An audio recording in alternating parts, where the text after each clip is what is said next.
Hi, this is Carl Potter and welcome to my second video on saving money on your flying lessons. Now, saving money on your flying lessons is all about you being a little bit more thoughtful with your time and my time. My time is going to be, you're going to pay for that, but on the same side, as valued as my time is with you, your time that you take is more valuable to you. So in other words, you're going to save money. That's just common sense. So you get that, right? So here's what we're going to do. We're going to talk this morning about frequencies. Okay, so get these frequencies in your head.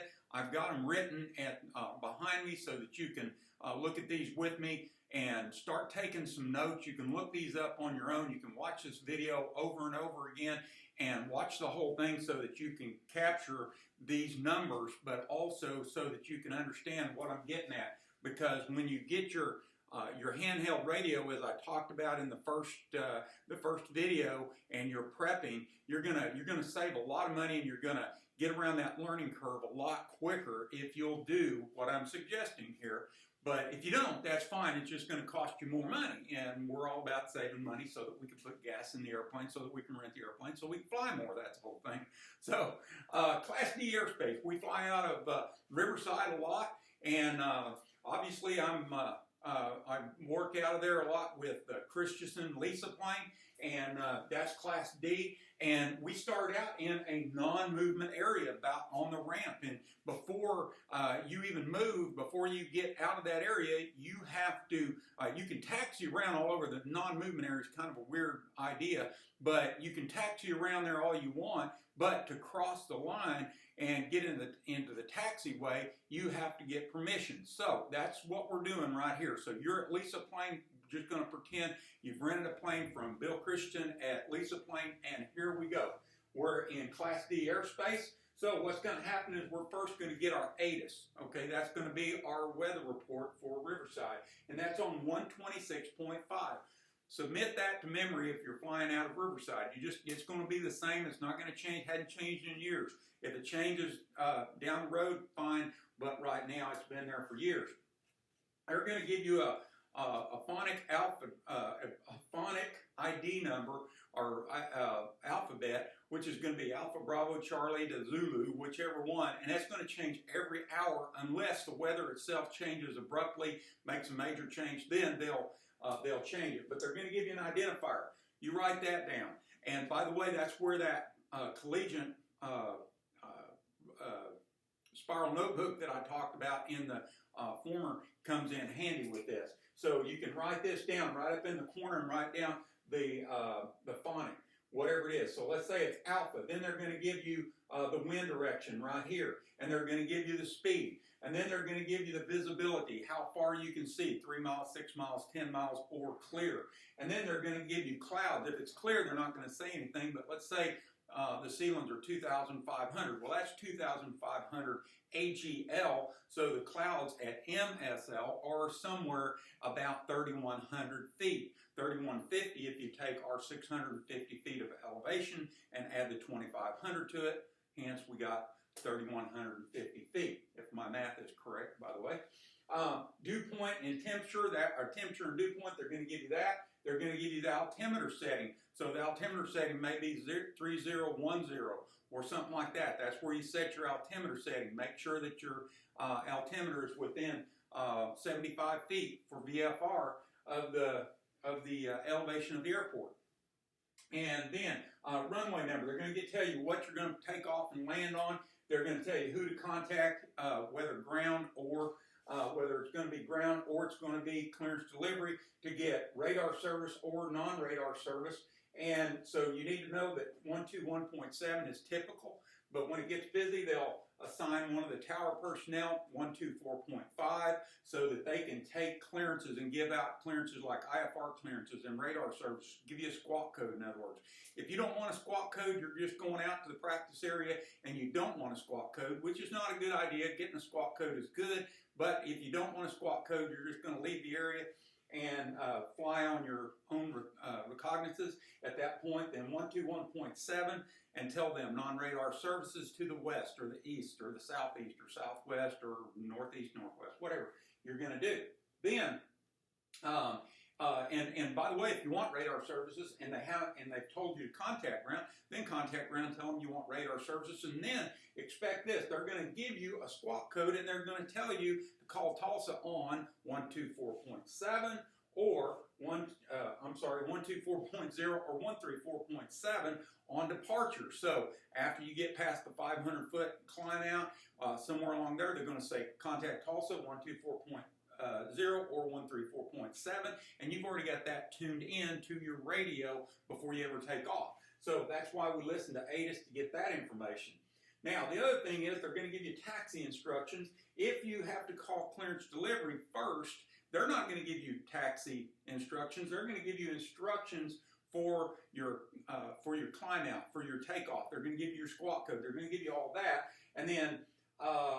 but at the same time, then they're going to have you contact ground for taxi instructions. So you'll go from here to here, and then you'll taxi, and you'll read back all the taxi instructions. For instance, taxi via Alpha, cross 13, and give that to you. Then you're going to read that back just like that. You got to get where you can just read it back and give them the abbreviated version of it.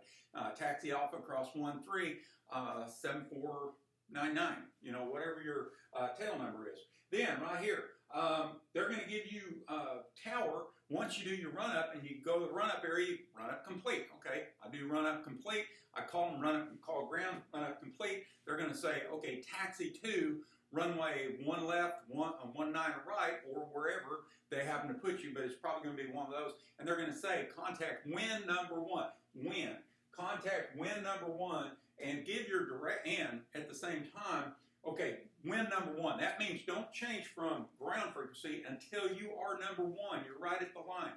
Everybody flips over their channel right there, and that's a mistake because you're still taxiing with ground. And you need to monitor that ground and talk to them, because if you go to pull out and you don't see something, they may say, stop. They may give you your tail number and say, stop where you are. And you hit the brakes, and then a jet goes right by you, or another airplane goes by you, or something. They see you're just about to collide with somebody and have a runway incursion. So that, or a taxiway incursion. So that's one thing we need to do. Then you get up number 1 and you tell them you're number 1 and the direction of flight, and whether you're radar or non-radar, or in your case you wouldn't be IFR but IFR, and so that they understand. Now you're just working with them, so giving them information. You're westbound, no radar, negative radar. Those kind of terms will work for you. If the tower is real busy and you're going to stay in a pattern, doing pattern work, touch and goes, taxi backs, whatever you happen to be assigned at that time by me or your instructor, then 119.2 might be what you're going to be on, because you're going to be on the east side of the runway. In other words, you're going to be on 19 left, or you're going to be on 1 right, depending on the pattern, flow of the pattern. So you might be on 119.2. Don't be surprised, that's the east side. And then the west side, you'll always be on 120.3, unless something's real weird. But 120.3 is where you're at. Now, they may transfer you over. They may have you taxi across 19 right to get to 19 left. If they do that, don't be surprised when that happens and they give you your taxi instructions. That's why you open up your taxiway, your airport diagram, so that you can see where you're at and where you're going. And then that way you're going to cross over, and they may tell you when you get across there, contact tower on 119.2, because they do have it that busy. And if they do transfer you over there, if they have you go across, they probably will have you on 119.2, because they're moving you over because it's very busy on the west side. They got a lot of traffic coming in and going out of the airport. So those are just a few things to think about. Again, Tulsa International, approach and departure 124.0 or 134.7. If we're coming back in, by the way, let me back up on that. When you call Tulsa on the way out, give them your altitude and your assigned heading. So if you're taking off 19 right and you're climbing out and you're at 1800, but you're climbing to 2500, and the tower has given you a heading of 220, and then you turn 220, you're climbing out 1800, and they say contact Tulsa on 124.0. Have a great flight. you key the mic and you call Tulsa and you tell them, I'm 1,800 climbing to 2,500 and on a sign 220. You sound like a professional pilot now because they love it. And they'll tell you either climb on course or whatever the case may be at that point. Now, looking at this, we're also going to be going to some Class E airspaces. That's Pogue, Sand Springs. Oh, I better get over here where you can see me. Pogue, and you got Pogue right here. That frequency is 118.325.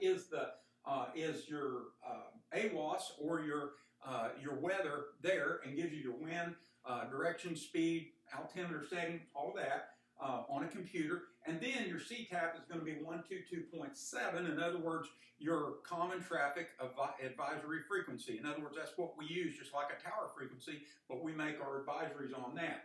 Okmulgee is going to be different. 118.225 is going to be your AWOS there, and you pick that up as soon as possible. And then CTAP is 123.0. So here's my deal. You want to save money flying? Get these in your head. Get this process in your head. If you have to, take a yellow pad or whatever and start writing it out.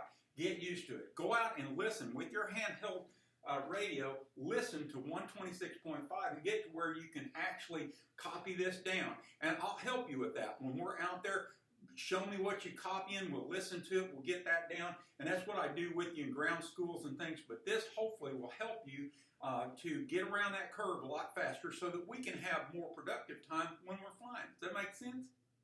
So this is Carl Potter. Looking forward to seeing you out at the airport, and let's go fly.